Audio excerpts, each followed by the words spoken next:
So, now, today, we are going to talk about, in particular, developmental theory.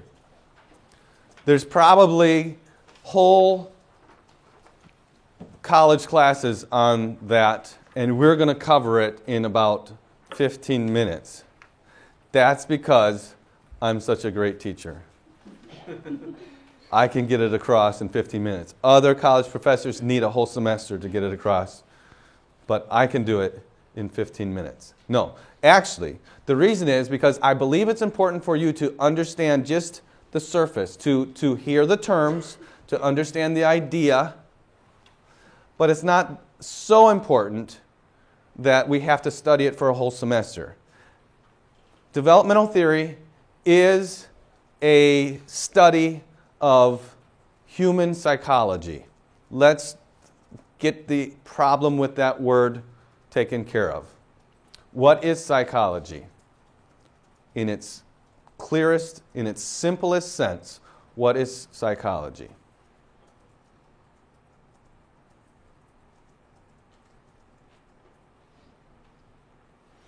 We have 3 volunteers. Study of human thinking. Study of human thinking.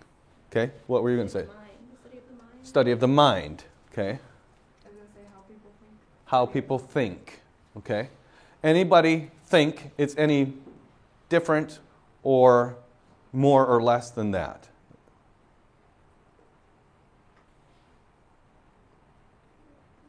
Like how and why people make choices or decisions, so it'd still be the mind. Okay. All right. Okay. It's like the why behind it. The why behind it. Okay. All right. And so with that, you're going to say that's where the emotions and stuff comes in, because emotions are not thinking. Right. Okay. So it's more than just how people think. It's a study of human nature. It's a study of human nature. Okay. Now, modern psychology, Freudian psychology, denies the way that God made human beings. Right? And so they start wrong and they end up really wrong. Okay? They deny guilt, they deny God, they deny all kinds of stuff. And so we have lots and lots of problems with typical psychology. I'm not about to write a Christian psychology book. We have people that are Christian psychologists who say, all these guys brought to mind very important things. And so they'll take some of their stuff and then find Bible verses to go with it and all whatever. We're not going to do that. But we're not going to deny that humans have a nature. We're not going to deny that as a person that's trying to help someone else, whether it's a parent, a Sunday school teacher, a bus worker, or a Christian school teacher, it is our responsibility to know what our students are like so that we can help them learn what we're trying to teach them. Okay? So, the extent of this psychology, and we're going to cover all of it in 4 lectures, okay? So we're getting in real deep, okay? That's a sarcasm, okay? It's just so that we know some terminology, and maybe not even heard it. We've heard some terminology. So if you're going along 10 years from now, and you say, I want to try to do this better, and you go to the library, or you go on Google, if Google's still around in 10 years, and you say, I need help teaching this. Well, you get some articles. They're going to use terminology that everybody understands that some Christians have never heard before. The terminology, most of it, there's nothing evil about it. Okay, it's the way we use the terminology. It's the meaning we put, and all of that type of thing. So that's the extent of the psychology that we're going to talk about. But I do give an explanation, but I refuse not to use the word, because it is what we're talking about. I could use a paragraph to describe what we're talking about, or I could say psychology. Now I spent my paragraph right now, and now I don't have to say it anymore. The paragraph every time we're talking about psychology.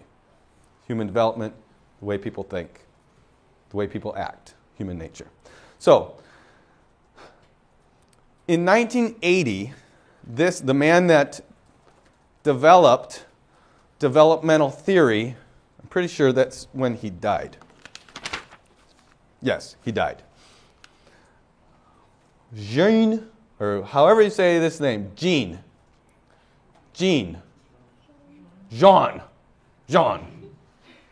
Us Americans, we call him Jean. Jean Piaget. Jean Piaget. Jean, first name, Piaget. Piaget. Piaget. He was born 1896 to 1980. The specific dates are not that important, but I want you to see the time period in American history when he lived, because there's a point to be made by that.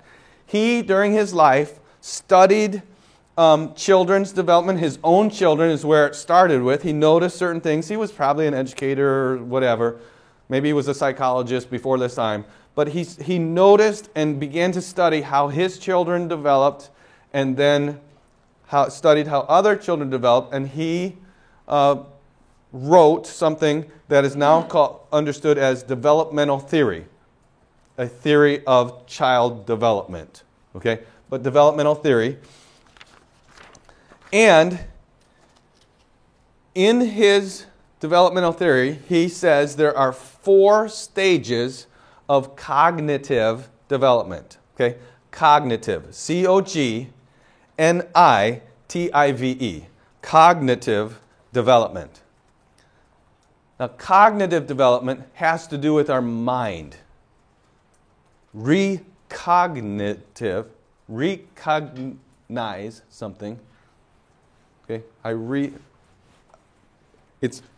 understand it, I see it, I re-see it, I recognize something because I've seen it before. So anyway, cognitive development has to do with our mind and our thinking. So he said there was 4 stages of cognitive development. He identified 4 stages in cognitive development.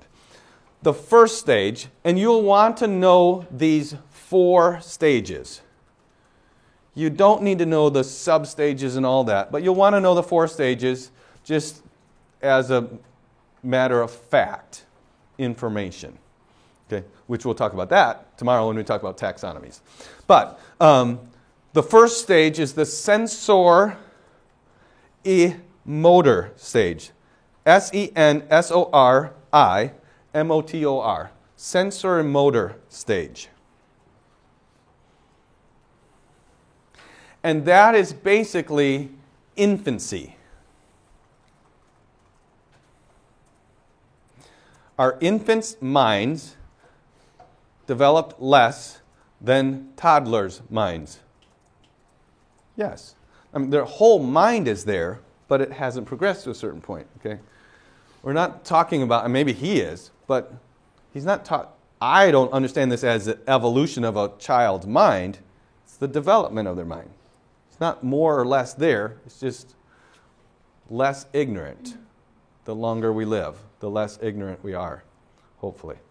So, sensor and motor stage, infancy.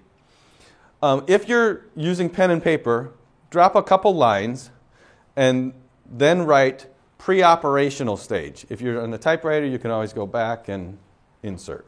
Okay? Pre-operational stage. So the first stage is sensor and motor stage. And I'm saying this because I'm going to come back and read what these are before we conclude. But the second stage is the pre-operational stage, and that's like toddler and early childhood.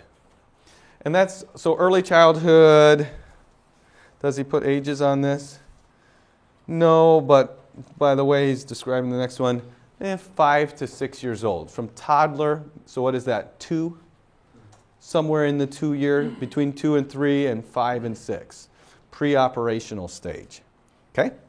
Then, the third stage is the concrete operational stage. Concrete operational stage. And the age groups, people are in this stage in elementary to early adolescence.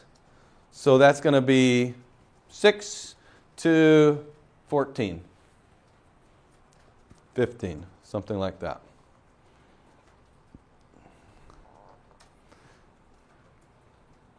And then the fourth stage is formal operational stage. Formal operational stage. And that age is adolescence and adulthood.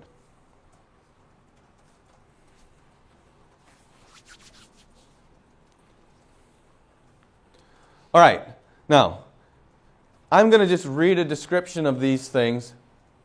Please don't write them down, okay? It's not that important. It's more important that you understand what's going on, what I'm trying to say. If you're really concerned about it, you can see me later and I can give you the address where I got this from, or you can do a quick search, type developmental theory, and there'll be more, you'll drown in whatever they're giving you, okay? So, back to sensory motor stage. We're thinking about cognitive, mental development. Okay, children or human beings develop through these stages, and what the names he gives them, okay, maybe we give them a different name, but it does kind of make sense how things go, and it helps us as teachers. If you're in the nursery and you want to be influential over these kids in a church nursery, you know, what can you do? What probably won't work? You say, I know that because I work in the nursery, but it helps to have it articulated. So, sensory motor stage, infancy. In this period, and this is where we can laugh, because, yes, ensemble members, you can take off if you need to, but in this period, which has 6 stages, okay, so he recognized 6 stages in infancy, okay? Intelligence is demonstrated through motor activity without the use of symbols. Okay, so a word is a symbol. If I say desk, is that word a desk? No. The desk is the desk, right? But a word is a symbol of a thing. Words are powerful things, aren't they? So, intelligence is demonstrated through motor activity without the use of symbols. So, a baby is not when it's first born, it doesn't even have much motor activity, but it grows and it develops and it can move things. Sometimes it doesn't know that what its hand is doing, right? But after a while, then it does know what its hand is doing. It does know that it's biting its foot. So intelligence develops and is demonstrated through motor activity without the use of symbols, and knowledge of the world is limited, but it's developing. It's limited because it's based on physical interactions and experiences. How much does a baby know of the world? Nothing. But as it grows through infancy, it knows more. It begins to recognize faces. It recognizes voices. Some voices it recognizes, some it doesn't. Its mind is developing, right? So children acquire object permanence about 7 months of age. Object permanence is memory. And then physical development, mobility, being able to crawl, allows the child to begin developing new intellectual abilities. We don't think of children as intellectual beings, but it is their mind that is learning things, right? Some symbolic abilities are developed at the end of this stage. Okay, at the end of infancy, some symbolic, and symbol here particularly is language. Okay, right? We say, dad, dad. Okay, does da, is that word their dad? No, but they begin to recognize some symbolic things. Okay, pre-operational stage.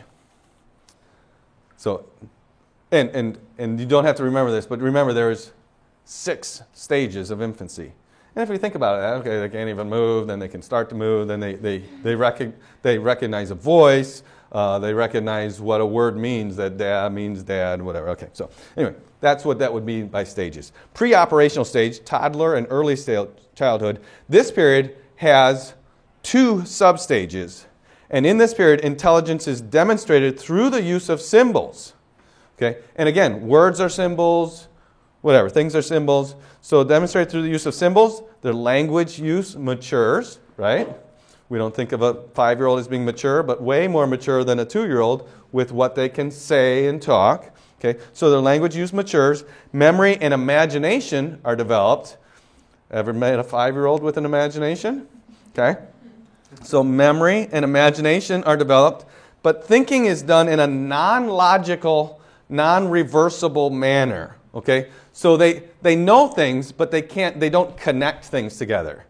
They don't think logically, and they can't think frontward and backward.